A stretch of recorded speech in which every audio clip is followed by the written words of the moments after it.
에베소서 3장 1절에서 6절까지입니다.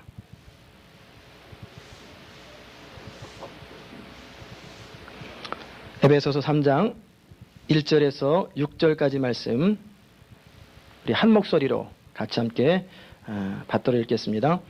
이러함으로 그리스도 예수의 일로 너희 이방을 위하여 갇힌 자 된 나 바울은 너희를 위하여 내게 주신 하나님의 그 은혜의 경륜을 너희가 들었을 터이라. 곧 계시로 내게 비밀을 알게 하신 것은 내가 이미 대강 기록함과 같으니 이것을 읽으면 그리스도의 비밀을 내가 깨달은 것을 너희가 알 수 있으리라. 이제 그의 거룩한 사도들과 서지자들에게 성령으로 나타내신 것 같이 다른 세대에서는 사람의 아들들에게 알게 하지 아니하셨으니 이는 이방인들이 복음으로 말미암아 그리스도 예수 안에서 함께 후사가 되고 함께 지체가 되고 함께 약속에 참여하는 자가 됨이라. 아멘. 오늘은 이 3장의 1절 부분을 가지고 여러분과 함께 하나님의 은혜를 나누기 원합니다. 에베소서는 바울이 로마 옥중에 갇혀서 쓴 편지입니다. 옥중 서신이 있지요. 그 가운데 오늘 우리가 3장을 다루는데 바울의 마음속에 근심거리가 하나 있어요. 그건 뭐냐면 바로 에베소 교인들이 바울을 위해서 걱정하고 근심하고 있다고 하는 사실을 알기 때문에 복음을 다루다가 하나님의 은혜의 복음을 다루다가 잠깐 멈추고 자신의 이야기를 지금 하는 중이에요. 자기의 심경을 지금 얘기하고 있는 거예요. 연로한 나이가 이제 많은 나이에 로마 감옥에 갇혀 있어서 이제 다시 나올지 안 나올지 보장이 되지 아니하고 거기서 죽음을 기다리고 있는 거예요. 그때 에베소 교인들이 그 마음속에서 혼란함과 그리고 갈등과 함께 의견들이 분분하고 그것이 복음의 장애가 될 수 있다고 하는 사실을 느끼고 그 부분을 바울은 점검하는 겁니다. 바울이 감옥에 갇혀 있을 때 성도들은 당황스러워하고 논쟁이 생길 수 있어요. 그리스도께서는 머리털까지도 다 세시는데 그리고 바울이 늘 고백하는 그대로 선포하는 그대로 그리스도 안에 있을 때 가장 안전하다고 말했는데 하나님의 뜻 가운데 있는 것이 가장 확실하다고 얘기했는데 그런데 왜 그 말하는 바울은 감옥에 갇혀있냐? 그렇게 생각하는 거예요, 사람들이. 뭐가 문제인가? 그럼 만약에 그 문제가 나에게도 닥친다면 어떻게 될까? 이런 갈등과 혼란스러움이 생기는 거예요. 그렇기 때문에 바울은 이 부분에 대해서 내가 왜 감옥에 들어와 있는지를 분명하게 정리하고 나의 마음과 하나님을 향한 그 결단을 분명하게 얘기하는 거예요. 우리도 때때로 그런 생각할 수 있어요. 내가 하나님을 믿는데 특별히 잘못한 것도 별로 없는 것 같은데 왜 내 인생에 어려움들이 생기는가? 그럼 낙담이 돼요. 믿음으로 살았고 나름대로 최선을 다했는데 왜 이렇게 고통스러운 시간이 있어야 되는가? 이것에 대해서 바울은 에베소 교인에게 분명하게 하는 거예요. 자신이 로마 감옥에 왜 있는지에 대해서 정리해주지 않으면 사람들은 마음의 갈등으로 인해서 복음이 장애가 되고 그리고 그리스도 안에 있는 풍요로움과 풍성함을 아무리 얘기하여도 부유함을 얘기하여도 그들에게 다가오지 않을 수 있겠다라는 마음이 들어서 복음을 전하다 잠깐 끊고 자신의 이야기를 하고 계속해서 복음을 전하는 것입니다. 여러분 왜 하나님의 백성들 가운데 어려움이 닥칩니까? 더더욱이 바울과 같은 위대한 경건하고 하나님 앞에 온전히 드려진 사람의 생애 가운데 왜 그런 어려움들이 있습니까?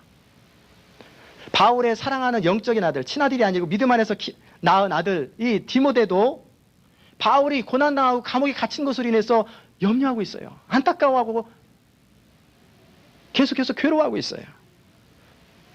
그럼 바울은 오늘 본문을 통해서 왜 경건한 자에게 고난이 닥치는지 그 이유를 말하기 원하는 거예요. 바울은 자신의 문제를 해결함에 있어서 상식적인 방법으로 문제를 해결하지 않았어요. 많은 사람들이 세상에서 이런 얘기 하잖아요. 인생사 세웅지 마라. 잘 될 때도 있고 안 될 때도 있고 다 그런 것이다. 그렇기 때문에 너무 힘들어하지 말고 그리고 아직 남아있는 것 생각하고 시간 지나가면 잘 될 거야. 걱정하지 마. 힘내. 이렇게 세상 사람들은 얘기합니다. 그러나 바울은 이렇게 얼렁뚱땅 넘어가지 않았어요. 철저하게 자신의 문제를, 자신의 상황을 믿음 안에서 바라보고 믿음 안에서 하나님의 시각으로 자기를 바라보면서 기뻐하고 즐거워하는 거예요. 사도 바울은 자신의 문제에 대해서 한마디도 불평하는 말이나 혼란스러워하지 않았어요. 갈등하지 않았어요. 마음속에서 이게 공평한 일이냐, 이럴 수가 있는가, 의문을 제기할 수도 있어요.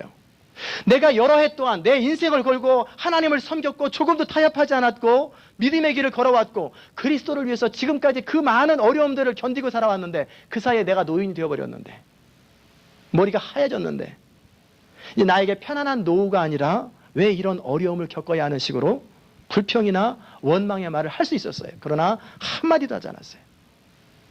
그렇다고 해서 바울은 불굴의 정신으로 자신의 어려움을 견뎌나가는 것도 아니에요. 인생 살다 보면 이런 일도 생길 수 있고 저런 일도 생길 수 있지. 어린아이처럼 투정하는 내가 아니다. 나는 한번 주님을 위해서 헌신했으면 참을 수 있다. 견딜 수 있다. 오직 예수. 막 그렇게 하면서 그렇게 극복한 것이 아니에요. 나는 잘 견딜 수 있다.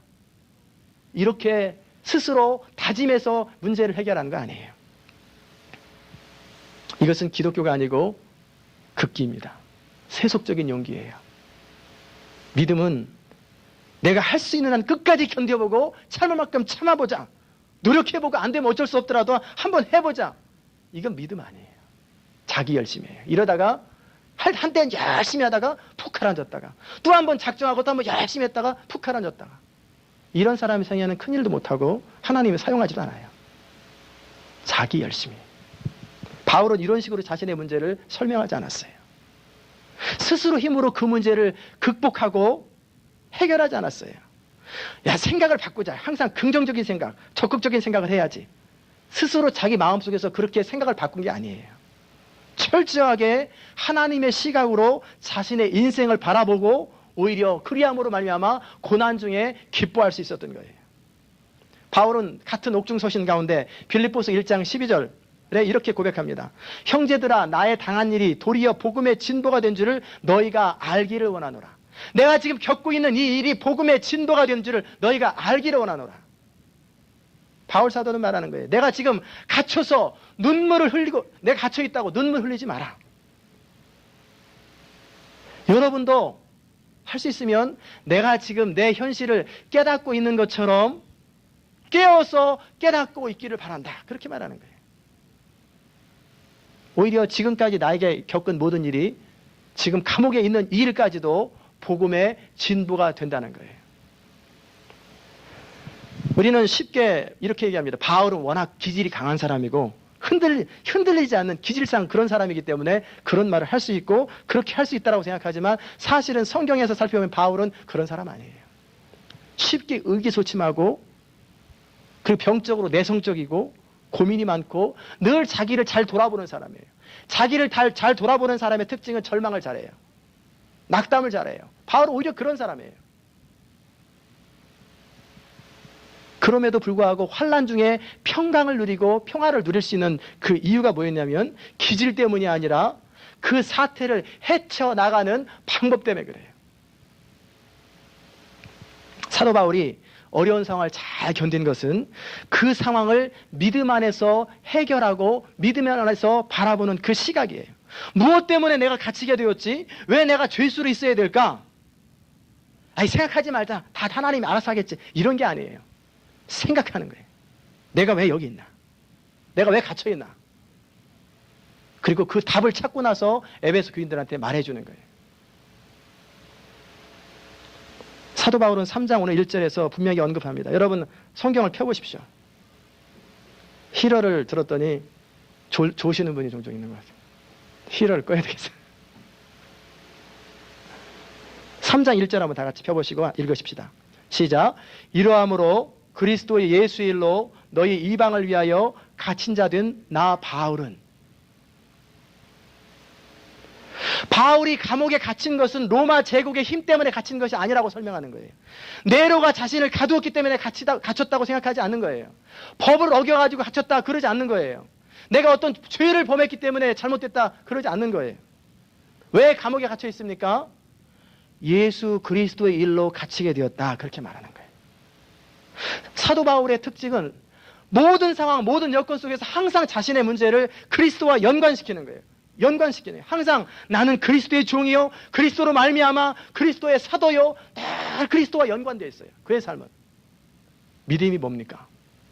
믿음으로 사는 것은 바로 그런 거예요. 제가 여기 키가 있잖아요. 여기가 리모컨인데, 이제 그냥 이해하기 쉽게, 여기 예수님이다. 그러면 여기 예수님이라고 하는 이 리모컨에 키들이 주렁주렁 매달려 있잖아요. 그래서 내 인생의 앞으로 내 진로에 대한 문제도 주님의 손에 맡기고, 내 자녀와 그리고 아내와 가정에 대한 문제도 주님에 맡기고, 지금 내 고민하는 문제도 주님과 연관시키고, 이게 모든 문제를 하나씩 하나씩 어느 거는 주님과 연관시키고 어느 건 내가 알아서 하고 그런 게 아니라 우리 삶의 작은 것부터 큰 것까지 모든 것을 주님과 연관시켜서 문제를 바라보고 해석하는 사람이 크리스찬이에요. 교회에 있을 때는 교회 방식으로, 세상에 있을 때 세상 방식으로, 이건 이렇게 저건 저렇게 해석이 달라지면 그 크리스찬 아니에요. 교인이에요. 교인. 교회만 다니는 사람. 바울은 그렇게 하지 않았어요. 매 순간 나의 모든 상황이 그리스도와 관련되어 있다. 이게 로드십이고, 인생의 모든 것을 그리스도와 연관시키는 것, 이게 바로 하나님의 사람의 삶의 방식이에요. 바울은 지금 분명하게 알고 있는 거예요. 내가 감옥에 갇힌 것은 특별한 죄를 지어서가 아니라 그리스도로 말미암아 내가 감옥에 갇혔다라고 지금 보고 있는 거예요. 내가 복음을 위하여 감옥에 갇혔다. 내가 이전에 예수님을 만나기 전처럼 성경 교사여 바리새인이요 가말리엘의 문해생이요 다섯 사람 사울이었다면 내가 감옥에 갇힐 하등의 이유가 없다. 그런데 내가 감옥에 있는 이유는 다메섹 도상에서 주님을 만났기 때문이라고 지금 얘기하는 거예요. 그렇다고 해서 주님 책임지시오, 당신 믿고 내 인생 망했어, 지금 그 얘기하는 거 아니에요. 괜찮습니다.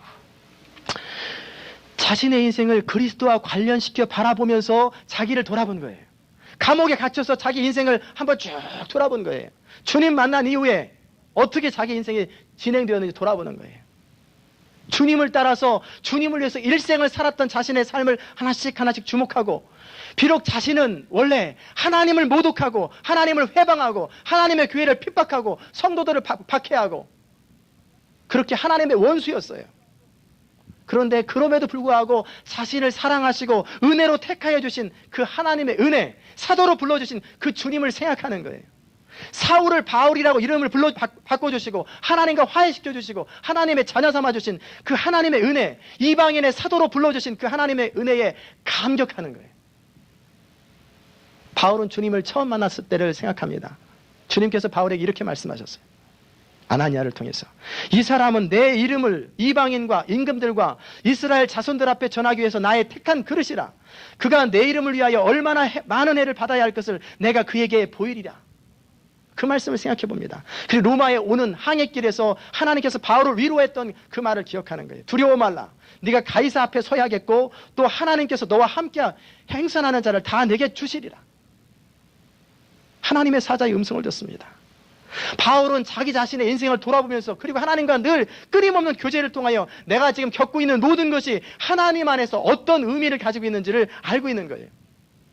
부족한 자신, 하나님을 대적했던 자기 자신을 그토록 영광스럽게 하시는 하나님의 은혜를 생각하면서 감격하고 있는 거예요.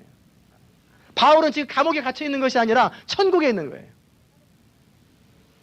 우리 495장 찬송에 보면은 내 주 예수 모신 곳이 그 어디나 하늘나라인 것처럼, 비록 감옥에 몸은 갇혀 있는데 그 안에서 천국을 누리고 사는 거예요. 그러므로 에베소 성도들한테 염려하지 마라, 울지 마라. 난 지금 영광스러운 길을 지금 걷고 있다. 내가 나보다 더 영광스러운 사람 없다. 지금 그 얘기를 하고 있는 거예요. 몽텐이라고 하는 사람이 이런 얘기를 했어요. 사람은 어떤 일이 벌어지는가에 의해서 상처를 받는 게 아니다. 정작 상처를 받는 것은 그 일에 대한 자신의 견해이다. 그랬어요. 우리에게 무언가 어려움이 닥치고 고난이 닥치고 인생에 문제가 닥친다고 그것이 우리로 하여금 상처를 주거나 우리를 힘들게 하는 게 아니라, 그 문제를 내가 어떻게 바라보고 어떻게 해석하느냐, 그 해석의 눈, 해석하는 그 견해에 따라서 그것이 그렇게 되는 거예요. 사도 바울은 감옥에 있는 그 환경이 그에게 조금도 영향을 주지 않았어요. 그리고 기뻐하고 감격하는 거예요. 우리는 요즘 새벽마다 꿈을 이루는 20가지 인생 법칙을 통해서 큰 은혜를 누리고 있습니다. 나오세요. 메이콘에서도 4시간을 걸려서 새벽기도 매일 나와요. 그렇죠? 꿈을 이루는 사람이 되려면 믿음의 사람이에요. 믿음의 눈으로 해석하고 믿음으로 생각하는 사람이어야 돼요. 그리고 믿음으로 말하는 사람이어야 돼요. 바울이 바로 그런 사람이에요. 믿음의 눈으로 바라보고 믿음의 눈으로 생각하고 믿음의 눈으로 말하는 사람이에요. 믿음으로 말하는 사람. 바울은 상식적으로 인간적으로 자신의 문제를 해결하는 사람이 아니에요. 항상 하나님의 관점에서 모든 걸 바라보고 해석하였기에, 이런 믿음의 사람, 꿈을 이루는 사람이었기에 바울을 통해서 전 세계에 하나님의 복음이 퍼진 거예요. 하나님은 이런 사람을 쓰는 거예요. 내가 지금 고난을 당하고 있는 건 그것은 복음을 전파하는 자이기 때문에 감옥에 갇혀 있는 것이다. 그리스도의 이름과 영광 때문에 그렇게 된 것이기 때문에 나는 당당하고 오히려 기쁘다. 그러면서 한 차원 더 나가서 같은 옥중서신 빌립보서 1장 29절에 보면 이렇게 권면합니다.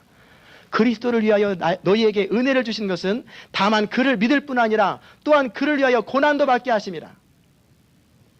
그를 믿을 뿐만 아니라 그리스도를 위해서 고난도 받게 하심이라. 만약 여러분이 그리스도로 말미암아 고난을 당하고 있다면 불평하지 마십시오. 오히려 그것을 여러분 생애의 최고의 영광으로 생각하십시오.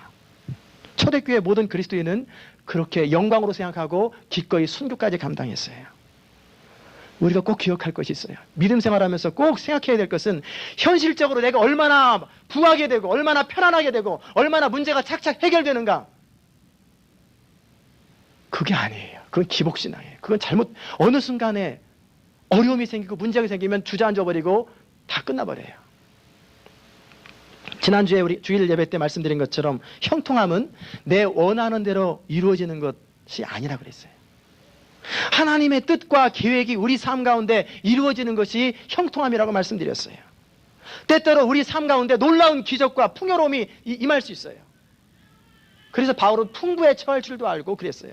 때로는 우리 삶 가운데 어려움과 고난이 닥칠 수도 있어요. 비천에 처할 줄도 알고 모든 일에 배부름과 배고픔에 일체의 비결을 배웠노라. 바울이 고백하는 게 그거예요.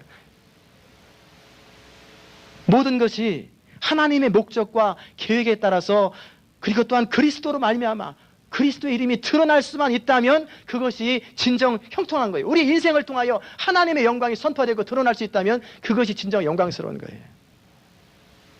요셉의 종살이와 감옥살이가 하나님을 드러내는 통로가 되었잖아요. 그러면 영광스러운 거예요. 형통한 거예요. 디모데후서 3장 12절에서 바울은 이렇게 선포합니다. 무릇 그리스도 안에서 경건하게 살고자 하는 자는 핍박을 받으리라. 따라서 해봅시다. 무릇 그리스도 안에서 경건하게 살고자 하는 자는 핍박을 받으리라. 심각한 얘기예요. 정말 그리스도를 위해 살면 핍박이 있다는 거예요.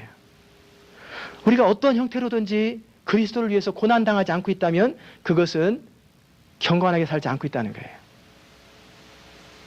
적당히 믿고 적당히 살면 문제 없어요. 아무 말 안 들어요. 그러나 정말 제대로 믿고 확실하게 경건하게 살면 핍박을 당하게 돼 있어요. 그때 참 제자다 그러는 거예요. 참 제자다. 야고보서 1장 12절에 내 형제들아 너희가 여러 가지 시험을 만나거든 온전히 기쁘게 여기라. 왜 그렇습니까? 그게 바로 부름받은 자의 특징이라는 거예요. 바울은 한 걸음 더 나가서 빌립보 3장에서 뭐라고 고백합니까? 내가 그리스도와 그 부활의 권능과 그 고난의 참여함을 알려하여 라고 고백하고 있어요. 의도적으로 소원을 가지고 내가 그리스도와 그 부활의 권능뿐만 아니라 그 고난에 참여하는 것을 알기를 원한다. 그렇게 고백하고 있는 거예요. 바울은 고난들 속에서 그리스도의 남은 고난을 그의 몸된 교회를 위해서 내 몸에 채운다고 그렇게 고백하고 있어요.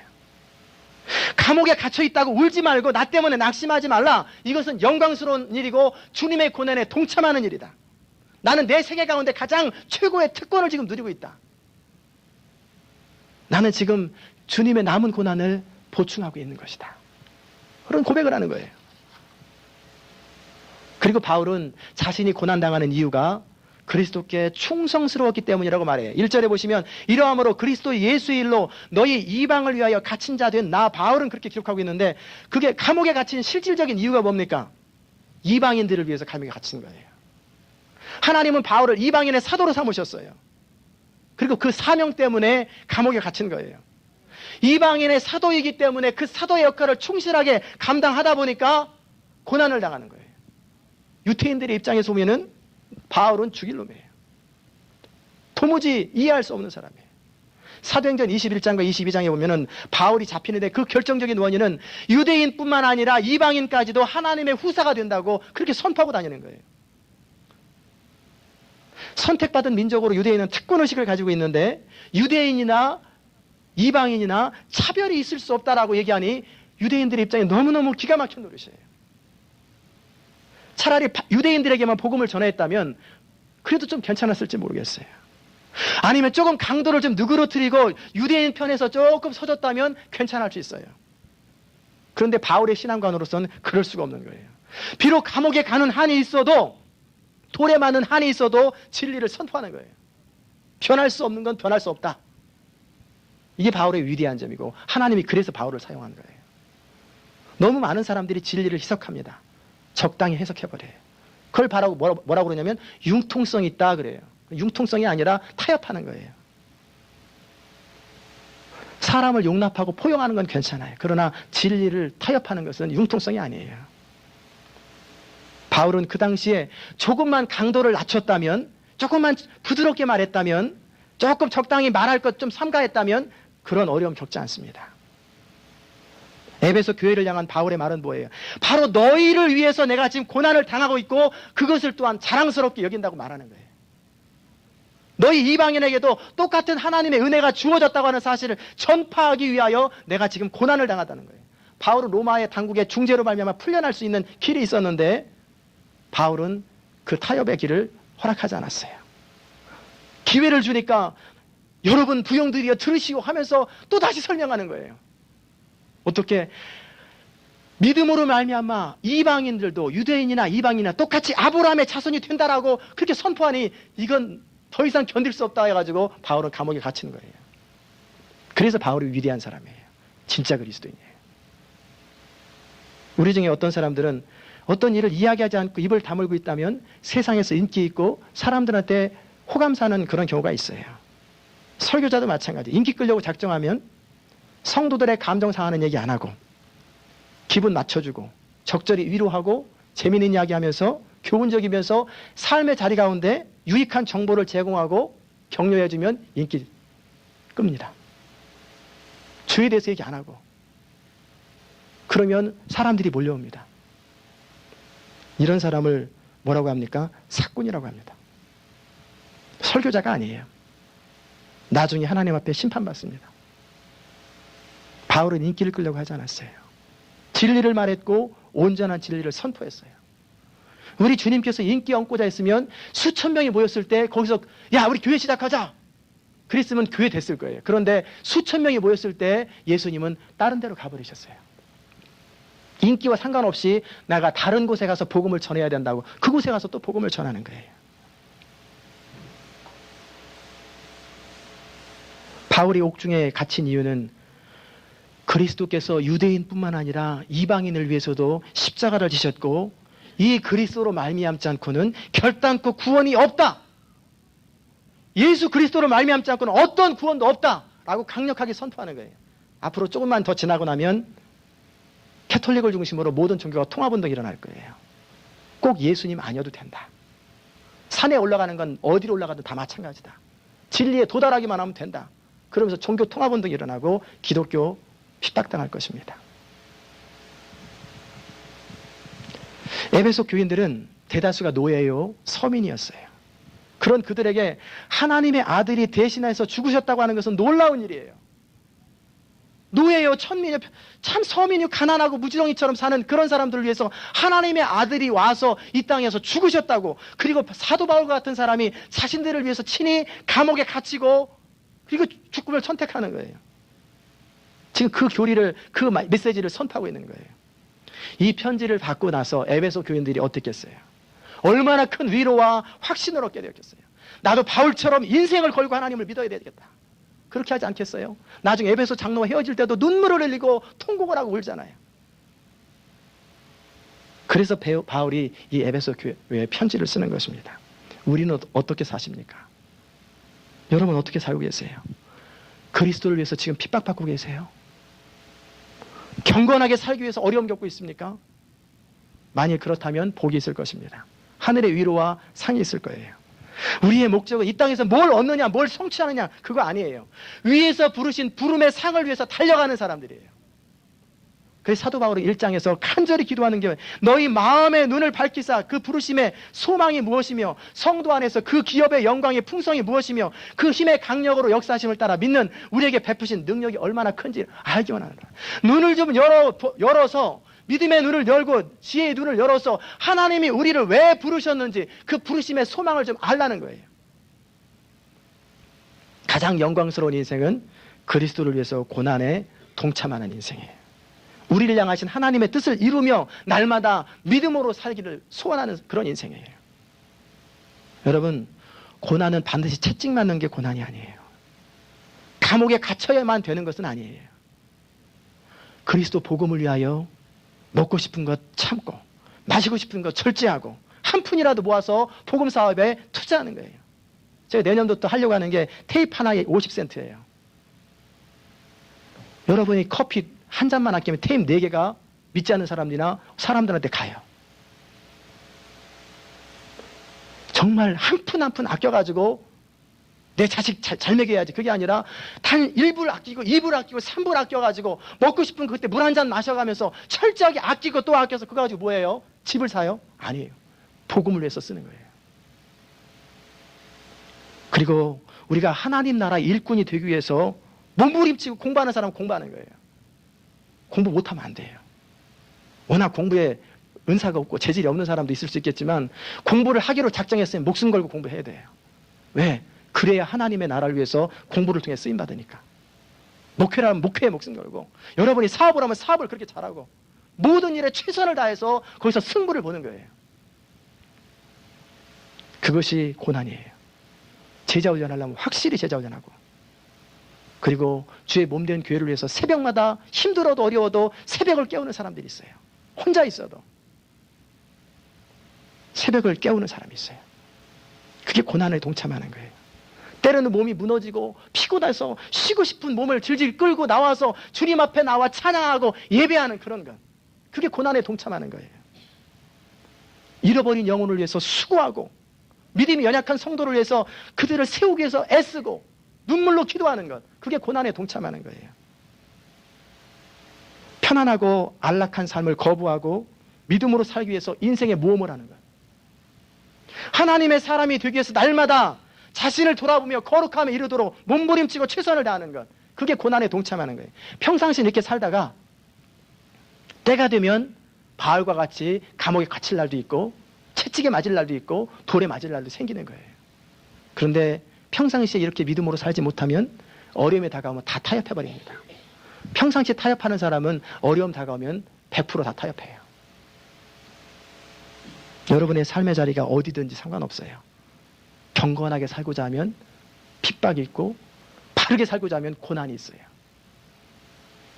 육체적으로도 힘들고 마음으로도 힘들고 그렇게까지 살아서 뭐하냐 이런 소리 저런 비난의 소리 다 들어요. 그럼에도 불구하고 여러분이 복음을 위해서 어떻게 사십니까? 이제는 하나님이 나한테 뭐 만족시켜주는가 나한테 뭐 해주는가 이런 어린아이 신앙에서 벗어나십시오.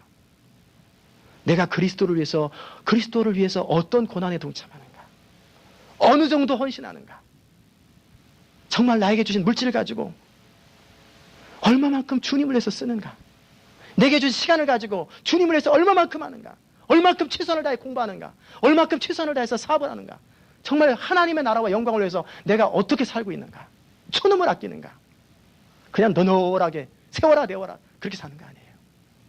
이전까지 우리가 그렇게 살았다면 이제 삶의 태도를 바꿉시다. 그것이 바로 조금이라도 주님의 고난에 이 편안한 미국 땅에서 동참하는 방법이에요.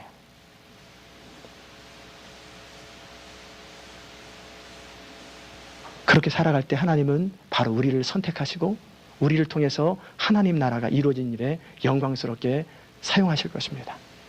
이 복된 삶의 주인이 되시기를 주의 이름으로 축원합니다. 기도하십시다. 은혜로우신 아버지 하나님, 참으로 감사합니다. 하나님, 오늘 바울은 감옥에 갇혀서 사람들은 바울 때문에 걱정하고 염려하고 어떻게 될래나 인간적인 걱정을 하고 있는 그때에 바울은 그 안에서 내가 주님의 남은 고난에 동참한다고 기뻐하고, 내가 복음의 진보를 위해서 일이 일어났다, 내가 복음으로 타협하지 않게 진리를 지켰기 때문에 이런 일이 생겼다라고 하면서 오히려 기뻐하고 즐거워하고 감격했던 그 바울의 인생을 우리가 바라봅니다. 바울은 날마다 고백하기를 내가 지금이라도 당장 주님 곁에 가고 싶으나 너희를 위해서 내가 지금 남아있는 것이다. 주님을 위해서 온전히 드려졌던 그 바울의 인생을 본받게 하여 주옵소서. 우리 편안하게 미국 땅에서 핍박도 없고 고난도 없고 그저 너널하게 쉽게 돈 벌고 쉽게 믿음 생활하고 이 현실에 빠져서 얼마나 우리가 안일하게 인생을 살아갑니까? 우리 삶을 추스리게 하여 주시옵소서. 참 우리가 무엇을 위해서 살아야 될지, 우리의 주어진 이 시간들을, 우리의 물질들을, 우리의 건강과 우리의 능력과 우리의 기회들을 어떻게 활용해야 될지 알게 하여 주시고 깨닫게 하여 주시옵소서. 이제는 다가오는 새해를 맞이해서 우리 마음에 기도함으로 이제 남은 인생은 세월이 지나가서 주님 앞에 가는 것이 아니라 닳아서 없어질 만큼, 불타서 없어질 만큼 그렇게 우리의 모든 것을 다 전력을 다해서 주님을 위해서 드려지는 생애가 될 수 있도록 은총 베풀어 주시옵소서. 감사드리며 예수 그리스도의 귀하신 이름으로 기도드리옵나이다. 아멘. 우리 찬송가 495장 함께 부르십시다. 바울이 아마 감옥에서 이 찬양을 불렀을 것입니다. 내 영혼이 은총 입어 중한죄 좀 벗고보니.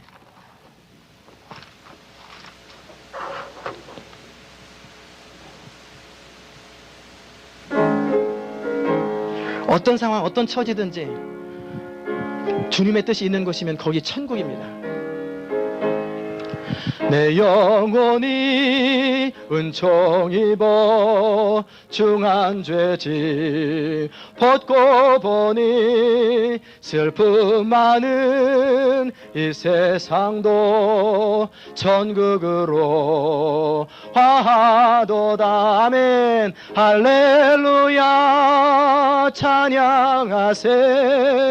내 모든 죄 사함받고 주 예수와 동행하니 그 어디나 하늘나라 주의 얼굴 뵙기 전에 멀리 뵈던 하늘나라 내 마음속에 이루어지니 날로 날로 가깝도다. 할렐루야 찬양하세. 내 모든 죄 사함받고 주 예수와 동행하니 그 어디나 하늘나라 높은 산이 거친 들이 조막이나 궁궐이나 내 주 예수 모신 곳이 그 어디나 하늘나라 할렐루야 찬양하세. 내 모든 죄 사함받고 주 예수와 동행하니 그 어디나 하늘나라. 이 시간 우리 기도하십시다. 이 반주 나가는 동안에 제가 어느 곳에 보니까 이런 말이 있어요. 당신의 나약함이 당신으로 하여금 내가 할 수 있는 능력이 없다고 말하지 못하도록 하라. 우리 할 수 없는 것은 없어요. 내게 능력 주시는 자는 우리가 모든 것을 할 수 있어요. 처음부터 모든 걸 다 할 수 있는 것이 아니라 내가 할 수 있는 안에서 하고 그 다음 거 또 하고 그 다음 거 하다 보면 하나님께서 계속 능력을 부어주시는 거예요. 날마다 게으르고 나태하게, 그리고 날마다 주저앉으면서 주님 도와주세요, 위로해 주세요, 그런 나약한 인생 살지 말게 하시고, 최선을 다해 살았음에도 불구하고 우리의 능력의 한계 때문에, 어쩔 수 없는 상황 때문에 연약했을 때 위로부터 내리시는 하나님의 위로와 능력을 공급받는 그런 인생 되기 원합니다. 정말 사도 바울처럼 그렇게 감옥에 갇혀서도 하나님을 찬양하고 영광스럽게 그렇게 살기 원합니다. 정말 완전히 우리 삶이 드려지기 원한다고 그렇게 하나님 앞에 통성하고 통성으로 결단하면서 하나님 앞에 기도하십시다. 은혜로우신 아버지 하나님, 참으로 감사드리옵나이다. 하나님, 오늘도 주의 말씀을 통해서 우리 자신을 돌아보게 하신 하나님, 참으로 감사드립니다. 바울은 감옥에 갇혀서 오히려 바깥의 교인들은 염려하고 근심하고 흔들릴 때 바울은 오히려 기뻐하고 즐거워하고, 나를 위해서 염려하지 말라, 나의 당한 이 고난은 그리스도의 남은 고난을 통참하는 것이고, 내가 바로 너희 이방인을 위한 고난이고 하나님의 복음을 위하고 진리를 위한 고난이기 때문에 나는 최고의 특권을 누리겠다고 고백하고 그렇게 기뻐했던 것처럼 우리의 남은 생애를 그렇게 살아갈 수 있도록 은혜 베풀어 주시옵소서. 하나님, 이제 우리 남은 생애는 우리의 시간을 정말 주님 앞에 온전히 단 10분이라도 낭비하지 않게 주님 은총 베풀어 주옵소서. 단 1분이라도 낭비하지 않게 해주시옵소서. 정말 아끼고 또 아껴서 그것을 통해서 하나님의 나라를 위해서 그렇게 드려질 수 있도록 주여 도와주시옵소서. 우리의 건강과 우리에게 주신 하나님의 은사와 탤런트를 따라서 하나님을 영광스럽게 섬길 수 있는 아름다운 인생 되게 하여 주시옵소서. 우리에게 시간을 주셨다면 그 시간을 통해서 하나님을 위해서 일하라고 주신 시간이온데 그 시간을 엉뚱한 일에 낭비하지 않도록 도와주시고, 나의 욕구를 채우는 일에 낭비하지 않도록 주여 은총 베풀어 주시옵소서. 주님 앞에 섰을 때 후회함이 없는 인생, 내가 달려갈 길을 다 달리고 최선을 다했으니 이제후로 내게 영광의 면류관, 생명의 면류관만 예배되었다고 그렇게 고백했던 사도 바울과 같은 그렇게 경주하는 인생이 될 수 있도록 하나님 은총 베풀어 주시옵소서. 하나님, 성령님 우리 가운데 날마다 깨닫는 영을 허락하시고 정말 부르심의 소망에 대한 강렬한 소원을 주시고 그 소원을 품고 날마다 기도하게 하시고 말하게 하시고 선포하게 하시고 그야말로 그 꿈을 이루는 아름다운 인생이 될 수 있도록 은혜 베풀어 주시옵소서. 우리 시온 인터내셔널 교회 가운데 하나님께서 참으로 영광스럽고 놀라운 비전을 주셨습니다. 우리가 그 비전을 놓고 기도하고 꿈을 품고 날마다 선포하고 그 비전에 동참하는 자들이 될 수 있도록 하나님 은혜 베풀어 주시옵소서. 너희가 하나가 천을 당하고 하나가 만을 당한다고 말씀하였사오니 우리 성도들은 그렇게 천을 당하고 만을 당할 수 있는 그런 능력 있는 사람, 그렇게 온전히 드려진 사람, 바울 한 사람을 통해서 유럽 전체와 세계가 하나님의 복음으로 가득 찼던 것처럼 우리 한 사람 한 사람이 그렇게 영광스러운 인생이 될 수 있도록 하나님 은총 베풀어 주옵소서. 못한다고 말하지 않게 하시고 나이 많다고 말하지 않게 하시고 나는 가진 게 없다고 말하지 않게 하시고 아브라함을 택하신 하나님, 모세를 사용하신 하나님, 참으로 하나님에게는 불가능이 없음을 고백하며 우리가 할 수 없는 것은 하나님이 하지 못하는 것이 아니라 우리의 믿음이 없다고 하는 사실을 깨닫게 하시고 우리가 믿음으로 하나님의 영광을 선포하며 영광스러운 인생을 살아갈 수 있도록 우리 남은 생애를 계수할 수 있는 지혜를 허락하여 주시옵소서. 성령님 우리 가운데 깨달음을 허락하시고 정말 주를 향한 간절한 열정을 허락하여 주시옵소서. 성령님 저희를 새롭게 하시고 온전케 하여 주시옵소서. 은혜로우신 하나님, 주님의 은혜를 인하여 감사합니다. 우리가 무엇이 간데 우리를 사랑하시어 하나님의 자녀 삼아주시고 영광스러운 하나님 보좌에 그 앞에 서서 주님을 맞이할 수 있는 그 특권을 주십니까?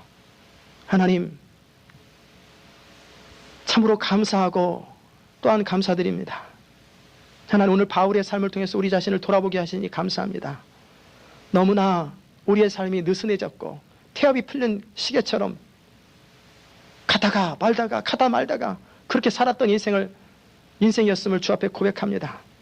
이제 삶을 추스리게 하시고 옷깃을 여미게 하시고 철저하게 경주하는 인생을 살아갈 수 있도록 주어 도우시옵소서. 하나님, 우리에게 주신 건강을 주를 위해서 우리에게 주신 자녀와 우리에게 주신 기회들을 주님을 위해서 쓰게 하시고 이제 단 50센트라도 우습게 여기지 아니하고 이제 50센트만 있으면 테이프 하나가 누구 손에 믿지 않는 자들이나 믿음으로 낙담한 자의 손에 잡혔을 때 그들이 주님께로 돌아오고 영으로 회복하고 정말 귀하게 쓰임받는 그 테이프로 사용할 수 있사오니 아끼고 또 절약하고 하나님의 나라를 위해서 그렇게 쓸 수 있도록 주여 도우시옵소서. 우리에게 공부할 수 있는 기회를 주셨다면 최선을 다해 공부하게 하시고 그리고 우리에게 사업할 수 있는 기회를 주셨다면 최선을 다해 사업하게 하시고 목회할 수 있는 기회를 주셨다면 최선을 다해 목회하게 하시고 우리에게 맡겨진 것이 무엇이든지 그 일에 우리가 성실하게 요셉처럼 최선을 다함으로 하나님의 영광을 드러내는 삶이 되게 하시고 자녀를 키우는 가정주부 역할이라면 정말 이 아이들이 이 시대의 요셉과 다윗과 같은 사람이 되도록 기도함으로 말씀을 공급함으로 끊임없이 그 아이들을 믿음으로 키울 수 있는 은혜를 허락하여 주옵소서. 우리가 걸어가는 걸음과 자취에 더러움이 남지 않게 하시고 그리스도의 흔적이 남게 하시고 우리가 걸어가는 그 발자취에 하나님의 나라가 확장되는 놀라운 발걸음이 될 수 있도록 흔적들이 될 수 있도록 은총 베풀어 주시옵소서. 감사드리며 예수 그리스도의 귀하신 이름으로 기도드리옵나이다. 아멘.